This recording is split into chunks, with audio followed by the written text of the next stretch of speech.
What's going on, you guys? Got you with another draft team selection, with team selection, I should say.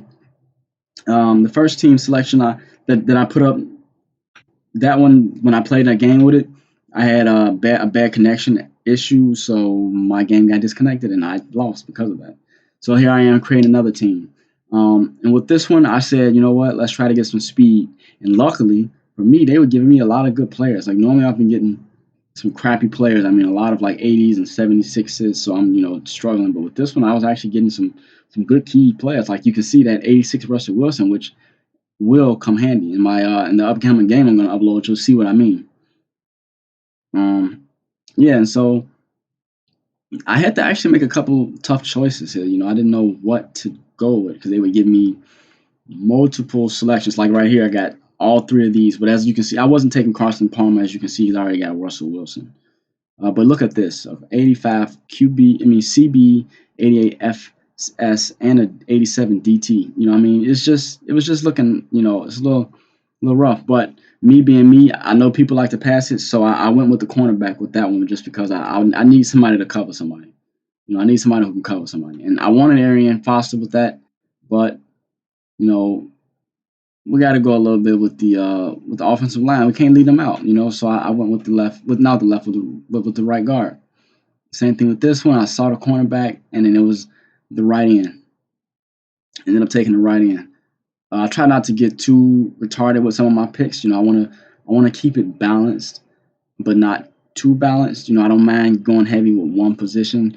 For example, with this team, I went heavy on the receivers, and I tried to get at least two cornerbacks that were good. Mainly because I don't want to be, 3rd and 10 or something like that, or 3rd and 3, and I need that, or 3rd and 20, and I need that clutch catch. Now I have some average or bump squad players on my receiving core who, when I throw them the ball, they're dropping it or they fumble it or something. I saw that. That's why I kind of went heavy with the QBs. I mean, with the wide receivers and with the cornerbacks. You need cornerbacks. It's just self-explanatory. You can't have a good defense if you don't have nobody who can cover.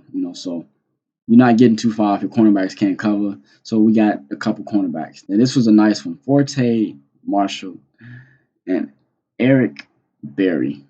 I ended up taking Brandon Marshall. I didn't even, now that I think about it, I didn't even see that was Eric Berry. I would have took Eric Berry if I knew that was him, but it doesn't matter because, I mean, this was a really good squad. I'm pretty much happy with my overall selection. Um, but yeah, they really were giving me a lot of good players. I mean, I was getting a lot of 80 plus rated players to choose from. Look at this: DeAndre Hopkins, Michael Bennett, and Ben Roethlisberger, all 86s and up. But I wanted Bennett, but like I said, I went heavy with the receivers because I wanted to have options. I didn't want to just have one good receiver. So I took DeAndre Hopkins. I pretty much just went with him. And that in the upcoming game, you'll see that he really did pay off. And with my last selection, it was just a pretty simple. Let me take Emmitt Smith. It really wasn't too much to think about with that.